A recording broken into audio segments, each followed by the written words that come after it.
Pak Kadok atau gelarannya Tok Tua Sakti. Pasti ramai yang biasa mendengar nama individu ini dari kisah-kisah sejarah lama Melayu, terutamanya sejarah negeri Perak. Ada satu kisah antara Pak Kadok dengan seekor ikan di Sungai Perak. Dikatakan beliau telah menerima sejumlah emas dari perut ikan tersebut, dan sebagai membalas budi ikan tersebut, Pak Kadok telah menyumpah keseluruhan keturunannya supaya tidak boleh memakan ikan tersebut. Dan jika keturunannya memakan ikan tersebut, mereka akan ditimpa beberapa jenis penyakit dan hanya boleh diubati menggunakan emas yang diterima dari ikan tersebut.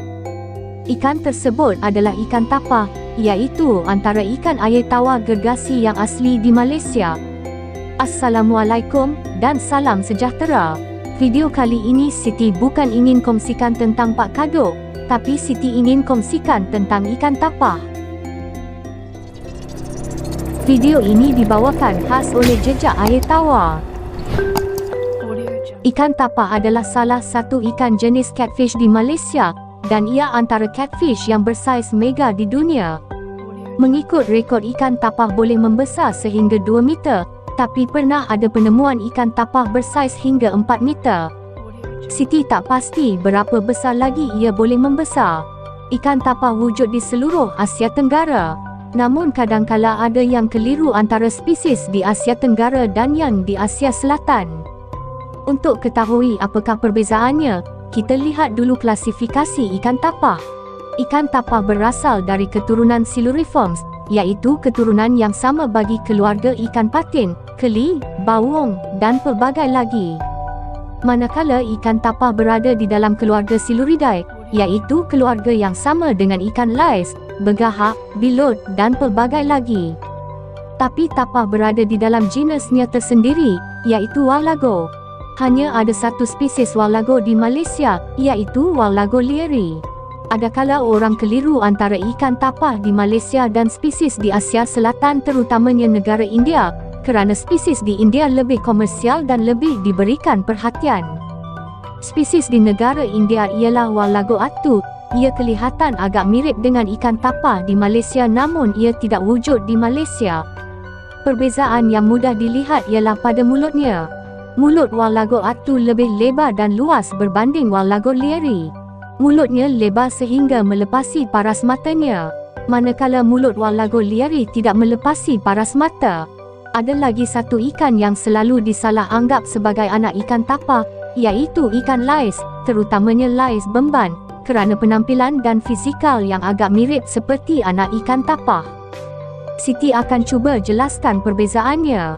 Ikan tapah memiliki sirip dorsal yang lebih panjang dan lebih menonjol, manakala kesemua spesies lais memiliki sirip dorsal yang jauh lebih kecil. Kepala anak ikan tapah kelihatan lebih panjang berbanding beberapa spesies ikan lais, dan mulut anak ikan tapah lebih lebar berbanding ikan lais. Bagi lais Bemban pula, ada ciri khas untuk kenalinya yang tiada pada ikan tapah, iaitu tanda bulat hitam di sebelah insangnya. Kesemua ikan lais tak boleh membesar seperti ikan tapah, saiz maksimumnya jauh lebih kecil. Harap korang jelas dengan perbezaan ini. Habitat ikan tapah ialah di sungai-sungai utama di Malaysia. Tapi ikan tapah adalah jenis ikan yang berimigrasi di antara sungai utama ke anak-anak sungai. Ada kalanya ia akan berimigrasi sehingga di kawasan yang agak cetek dan berpayah, atau ke kawasan yang ditenggelami air sungai secara bermusim.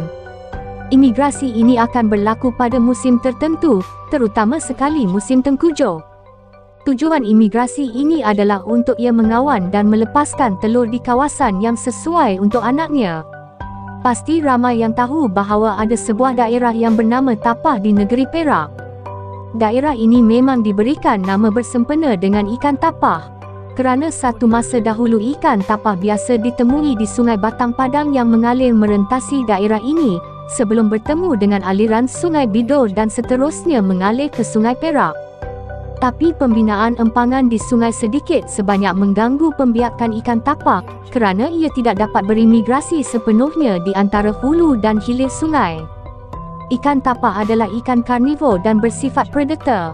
Ia selalu memburu ikan dan udang sebagai sumber makanan utamanya. Selain itu, ada juga dilihat ia memakan haiwan darat seperti mamalia, antaranya burung, anak kera, dan pelbagai lagi. Dan kalau korang nak tahu, dulu pernah ada beberapa cerita bahawa ikan tapah memakan manusia tau.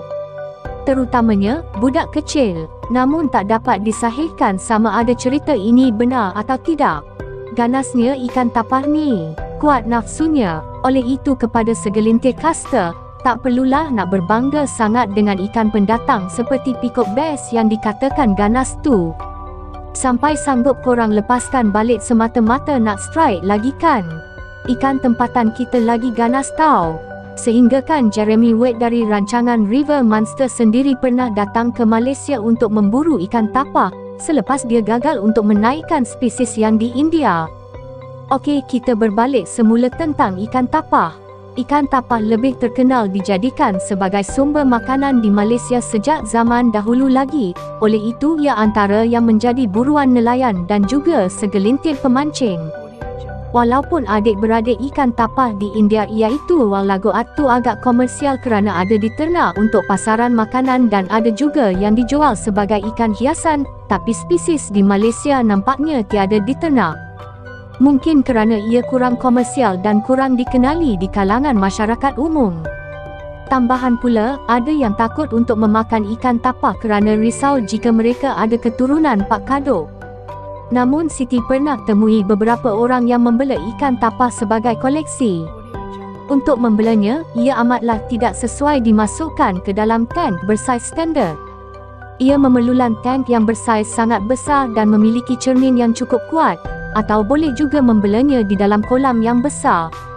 Suhu air yang bersesuaian ialah antara 22 hingga 26 darjah Celsius. Kadar pH yang bersesuaian ialah antara 6 ke 7. Pemakanannya sudah pasti ia hanya memakan benda hidup, seperti anak ikan atau udang.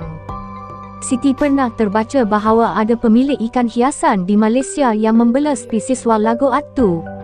Namun tak dapat dipastikan sama ada ia benar-benar Wallagoat tu atau sebenarnya ia adalah Wallago lieri yang tersilap identifikasi sebagai Wallagoat tu. Tapi jika benar, mungkin ia diimport oleh peniaga ikan hiasan. Cuma, kalau betul ia adalah Wallagoat tu, Siti harap pemiliknya tak melepaskan ikan tersebut ke perairan. Itu saja yang Siti dapat kongsikan tentang ikan tapah. Semoga spesies ini kekal terpelihara, kerana ia salah satu khazanah ikan tempatan yang istimewa. Sekian dari Cik Siti Sepat. Assalamualaikum dan salam sejahtera.